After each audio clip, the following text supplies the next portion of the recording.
Hi mga karagkarag, welcome back to my vlog. So isang maganda umaga sa inyong lahat mula dito sa Lasak City. Sa iyo kung kabuntagon ko nagbaktas mga karagkarag, wala muna tayong minoposal new era of destruction lo kasi nga busy ako sa aking pangkabuhayan showcase. Nandito ako sa likod, hinahanap ko si Tatay Silino. So may sadya ko kay Tatay, kaya puntahan natin si Tatay Silino sa kanyang bahay mga karagkarag habang nakikipagchismisan ako dito sa daan ako. Eto na nga ang mga latest na mga pasabog, mga pa-excite na galore na pinagchichismisan ngayon ng mga active na mga chismoso at mga chismosa sa social media na kung saan ako bangga ang Winwin Marquez at Iliana sa Miss Universe Philippines 2024. Tuloy na daw at kumpirmado na nga base daw sa mga sinishare na post ng dalawang bighating kandidatang to na ayun, pagkikutasan ko na maglalaban sila sa corona sa Miss Universe Philippines 2024.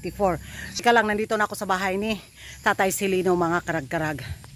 Tay Silino! So baka gusto nyong bigyan ng kasiyahan konti si Tatay, di ba? Dito siya nakatira mga karagkarag. Tay! Amang ka. Oy, tara day si Tatay Di na ako ituyo, Tay. Ali. So ito yung bahay ni Tay Silino. Siya lang yung isang nakatira dito mga karagkarag. Di ba? Grabe ang linis ng kanyang surrounding.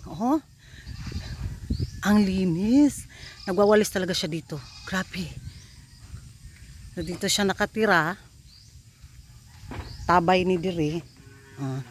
Ito yung ay Tay, may buntag. Ali Tay, nakoy tuyo Tay. Yan ang mga karagkarag, tapos na yung sadya ko dito kay Tatay Silino. So uuwi na ako at itutuloy na natin yung mga chiskahan, mga chismisan galore na pinag-uusapan ngayon ng mga active ng mga chismoso at mga chismosa sa social media. Si Tatay Silino nagbugha na og kahoy. To aras siya. Ulis ako Tay. Sige ra, sa balay ra. Ulis ako. So tuloy na natin ako. Nagwarlahan na ang mga fans ni Winwin Marquez at saka ni Iliana mga karagkarag sa social media. So hindi na daw pwede si Winwin Marquez mga karagkarag kasi may anak na at alam natin yung gusto ni Sitang at saka ni Pads Raul. Pag may anak ka na, pwede kang sumali but you can never win.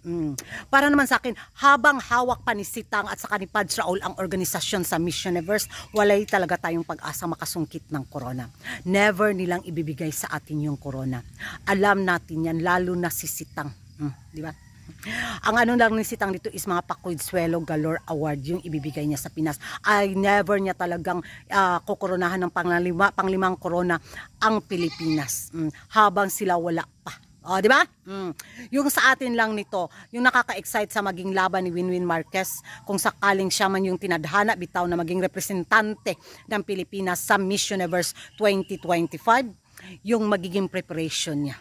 Dahil nasundan natin yung naging preparation ni Michelle D, di ba? Kung gaano ka bongga, kung gaano ka wapak, kung gaano ka, pakaingon dyan ka, hindi tinipid, hindi pinutsuputso. So doon ako na-excite mga karagkarag. Of course, Marquez yan, di ba? At sabihin natin pinsan siya ni Michelle D, may kakaiba din siyang taste. Hi Auntie Midyos, Happy New Year te.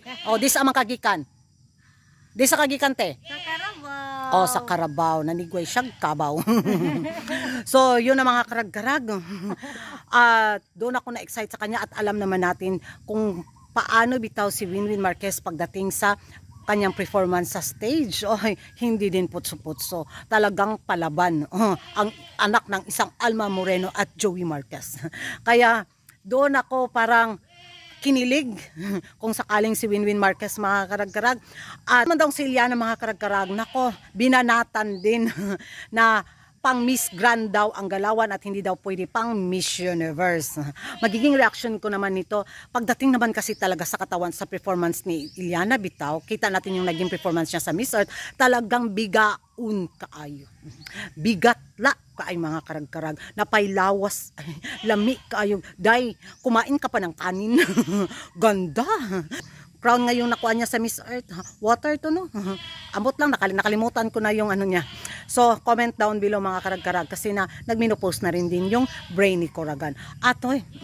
So, sabi nila is, kung si Iliana daw yung ipapadala natin, baka daw maligwak ganun lang kasi nga yung galawan is hindi daw pang Miss Universe. Oy, wag kayong ano dyan. Pwede naman si Iliana maging representante ng Pilipinas sa Miss Universe, diba, Philippines, dahil kung pagdating naman sa kudaan, sana bawas-bawasan lang ni Iliana bitaw yung napaka mga bigat na mga words na gagamitin niya sa kanyang pagsagot. Yung direct to the point ba, yung wala na bitaw ma-stress bitaw yung cell membrane din ni Kuragan mga karag-karag, the way sumagot si Iliana. Ang talino din kasi. Nasobrahan din siya sa katalino mga karag-karag na minsan dapat sana yung sagot niya is para hindi na masyadong mahaba at maraming flowery words bitaw na malalalim. Direct to the point, pak, ganun, para maintindihan ng judges. Lalo na mga karag-karag, kung yung maging judges bitaw sa Miss Universe pageant is aligaga din yung mga utak kagaya ni Kuragan na hindi masyadong nakakaintindi ng English, lalo na pag malalim na mga Inglesan na mga words na yung gagamitin ng isang kandidata, tapos bibigyan lang ng maliit na score. Di ba?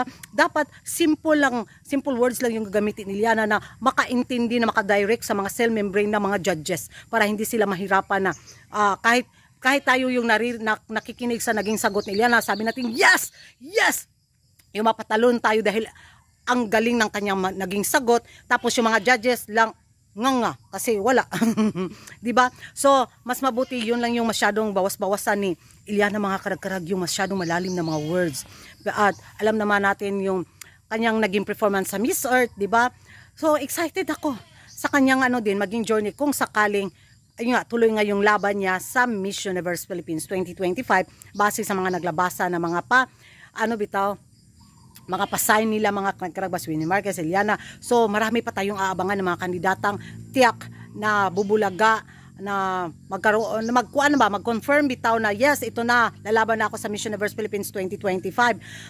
So matutuloy na talaga ang hashtag puksaan nito na mga dating beauty queen. Inaabangan ko yung mga fresh na faces sa taon na to sa Miss Universe Philippines 2025 na maging mga dark horse na sisipa sa mga frontrunner kung sakali man mga karag-karag. So magbaktas na tagin ay hinay, no? Kaya akong tindahan, wala na to itaw dito, walang nagbantay sa pangkabuhayan showcase ni Kuragan dahil sa pagkachismosa nga.